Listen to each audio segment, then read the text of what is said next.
Welcome to the Deep Dive.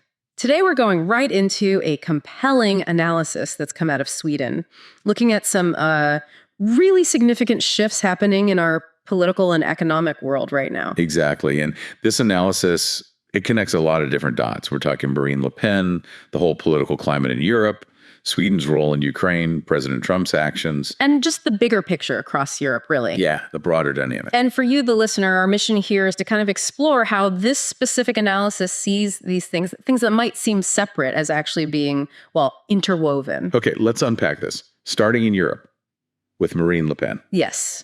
What's interesting right off the bat is how this analysis seems to echo a point J.D. Vance made back at the Munich Security Conference.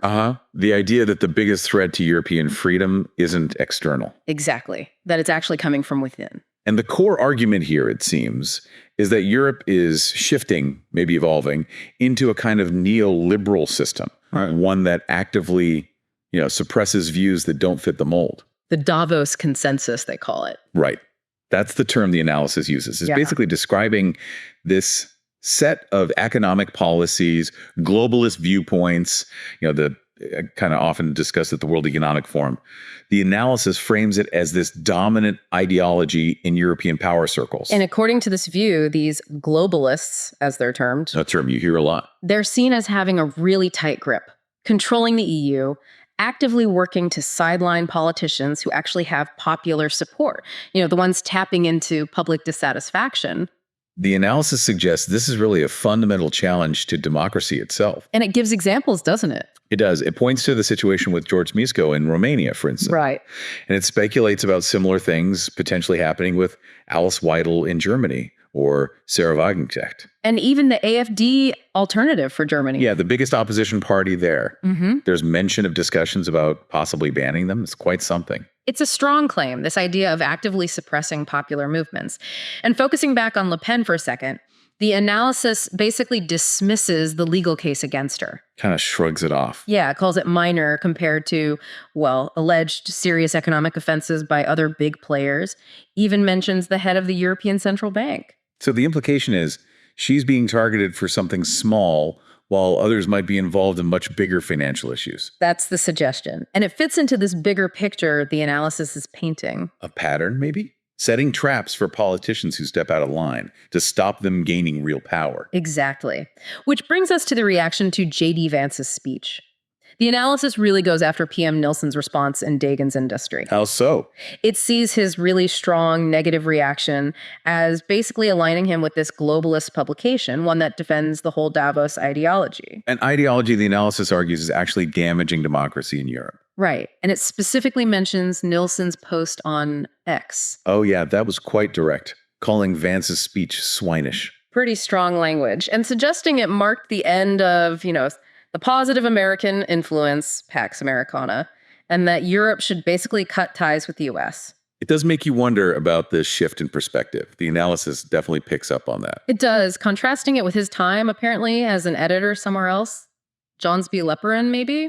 Where he sounded quite different, according to this viewpoint. Yeah, but now seen as totally out of touch with what's happening on the ground. The analysis is pretty blunt about why, suggesting it's fear for his job security driving his current stance. And then it lumps the mainstream media using this term, Barnger Pressin. Right, that term for mainstream outlets. And they're all completely aligned with this Davos agenda. Then there's that Frida Wallner article in Demarest Industry. It's time to make new friends. That was the headline, right?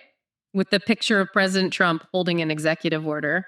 The implication being the EU needs to look beyond the U.S. for markets and relationships, and the U.S. shouldn't interfere. Which leads to a pretty stark conclusion in the analysis. Yeah, that the EU is becoming more and more isolated, not just from Russia, but from the U.S. too. The perspective is basically that the world doesn't really need Europe anymore, except maybe as consumers. Which is a critical point they raise. If Europe can't keep its population productive, generating wealth, buying things, then it risks becoming irrelevant. Because it doesn't have major natural resources of its own. Exactly. And economically, the prediction is that President Trump's policies are pushing European industries towards the U.S. They cite examples like Volvo cars shifting production. Hook and Samuelson announced that, moving work from Sweden to the U.S. And Hyundai's plans for a big U.S. production facility, too. So this analysis sees Trump's strategy as working, at least partially, bringing some production back. Though it does admit, a full reversal of deindustrialization probably isn't on the cards. And looking globally, the analysis points to China. A huge projected share of industrial production by 2030, right? Something like 45%. Which is framed as critical, especially when you think about warfare capabilities. Interestingly, though, the argument isn't just about mass production anymore. No, it's shifting towards AI, tech development.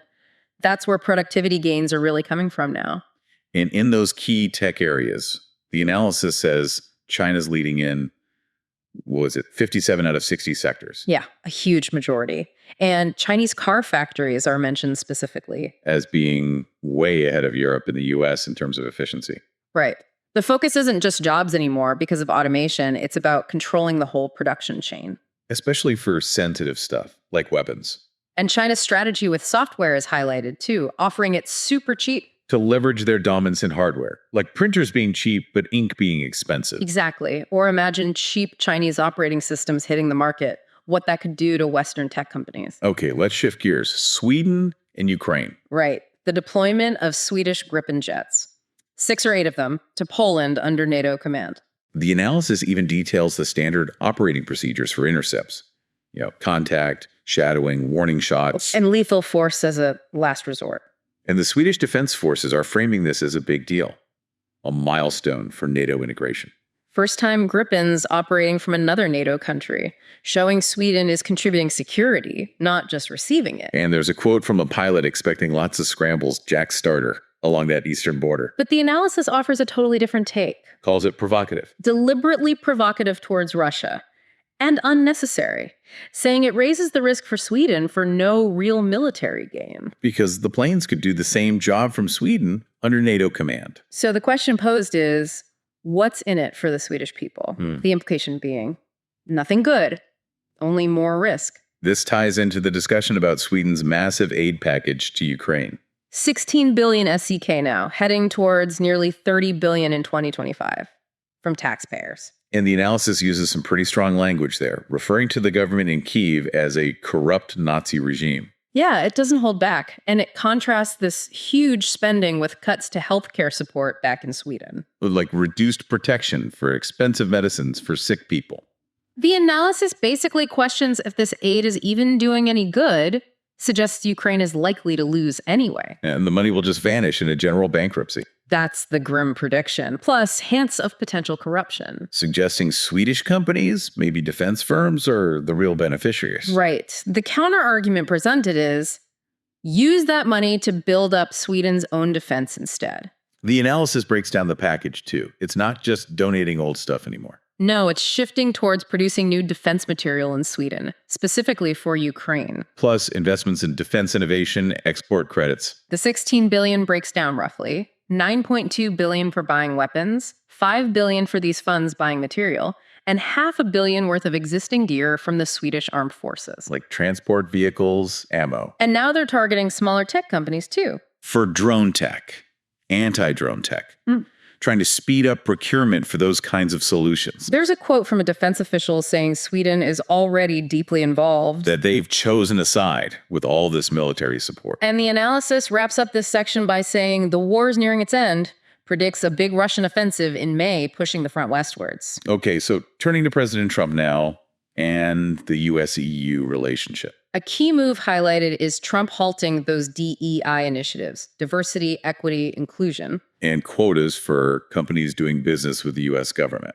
And the immediate fallout mentioned is Ericsson pulling DEI language from its official documents. The underlying argument seems to be that companies shouldn't be political actors. That this merging of business and politics driven by globalists is destructive, leading to, loads of sustainability managers focused only on CO2. Although, interestingly, it mentions a climate researcher suggesting rising CO2 might actually be good for feeding more people globally. Which is a real contrast to the EU pushing for 40% female representation on boards. Creates a clear potential conflict point with the U.S. under Trump, doesn't it? Definitely. The analysis suggests the U.S. administration isn't keen on the current EU leadership. prefers dealing country by country. And it notes all the negativity towards Trump in Swedish media.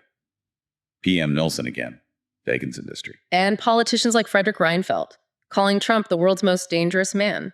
For questioning election results, yeah.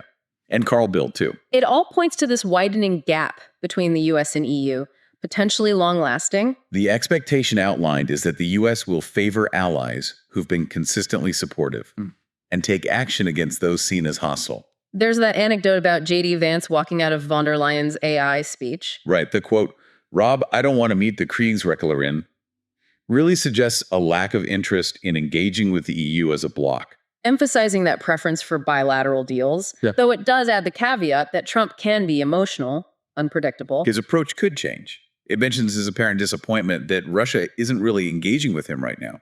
Because Russia's focused on its own agenda in Ukraine. And then comes another stark prediction: the collapse of the Ukrainian military within a couple of years. Which leads to questions about Zelensky's future, describing his background as a cocaine-abusing comedian. Yeah, characterizing the whole governance situation in Ukraine as very seedy. Okay, finally, geopolitics in Greenland. The analysis puts forward this idea that the long-term U.S. strategy involves taking over Greenland somehow. Through constant pressure on Denmark. And the reasoning given is this anticipation of NATO potentially dissolving. Because if NATO goes, U.S. access to its Greenland bases becomes a problem if Greenland is still formally Danish, right? Exactly. Without that NATO framework, it gets tricky, and Greenland is seen as crucial. Geopolitically vital for balancing Russia's Arctic presence. So the analysis suggests Trump's Greenland policy, while maybe not explicitly stated this way, is driven by this long-term view of NATO's potential decline. Which then raises questions about the U.S. presence elsewhere in NATO, Turkey, mainland Europe. If the alliance weakens, does the U.S. stay? Maintaining 80,000 troops in Europe is expensive. Very. The implication is the U.S. might pull back if Europe can handle its own defense. That would save a lot of money. There's also uncertainty mentioned about any future outreach to Russia, a charm offensive. How would that affect basing near Russia? It's all connected. And it circles back to Trump's current apparent frustration with Russia's lack of attention potentially influencing his next moves. So summing up, this analysis presents a view of, well, a European establishment potentially fading under globalist sway. Sweden taking big risks in Ukraine. A growing U.S. EU divide under Trump. And these long-game geopolitical plays involving Greenland and the future of NATO, it's a specific lens, of course. Absolutely. A particular interpretation of these very complex moving parts we've explored in this deep dive. Subscribe to our podcast on Spotify, Apple Podcasts, and YouTube. We are here to make things clear. New episodes every day.